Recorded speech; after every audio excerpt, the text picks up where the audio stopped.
Governor Sindh Kamran Khan ٹھسوری نے provincial motor vehicle ترمیمی بل 2023 کی منظوری دے دی ہے۔ بل میں پروونشل موٹر وہیکل ایکٹ 1965 میں ترمیم سے متعلق قانون سازی کی گئی ہے۔ ترمیم کے مطابق BRT بسوں میں معذور خصوصی افراد کے لیے نشست مختص اور نشاندہی نہ کرنے پر 500 روپے جرمانہ ہوگا۔ اسی بارے میں تفصیلات جانتے ہیں نمائندہ ABN نیوز کراچی سے عبدالقدیر رانا سے۔ جی عبدالقدیر رانا، آگاہ کیجیے گا۔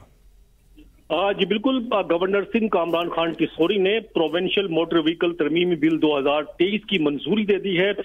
اس بل میں پروونشل موٹر وہیکل ایکٹ 1965 میں ترمیم سے متعلق جو قانون سازی ہے وہ کی گئی ہے۔ اس ترمیم کے مطابق BRT بسوں میں معذور خصوصی افراد کے لیے جو نشست مختص ہوتی ہے اس کی نشاندہی نہ کرنے پر جو ہے 500 روپے جرمانہ جو ہے وہ لگایا جائے گا، اور BRT بسوں میں ہی سفر کے دوران 5 سال تک کے بچے جو ہے وہ کرایہ نہیں دیں گے، اس سے مستثنی ہوں گے۔ اور اس کے علاوہ BRT بسوں میں جو ایگزٹ اور انٹری والے گیٹ ہیں، جن افراد کے لیے وہ مخصوص ہیں، خواتین کے لیے یا مردوں کے لیے، اس کی خلاف ورزی اگر کوئی کرتا ہے تو 1000 روپے جو ہے وہ جرمانہ ہوگا اس بل کے مطابق۔ اور دوران سفر کوریڈور یا بس اسٹاپ یا سگریٹ بس کے اندر یا جو اس کا کوریڈور ہے، سڑک ہے، اس پہ جو پان سگریٹ نوشی یا نسوار کھانے اور تھوکنے پر جو ہے وہ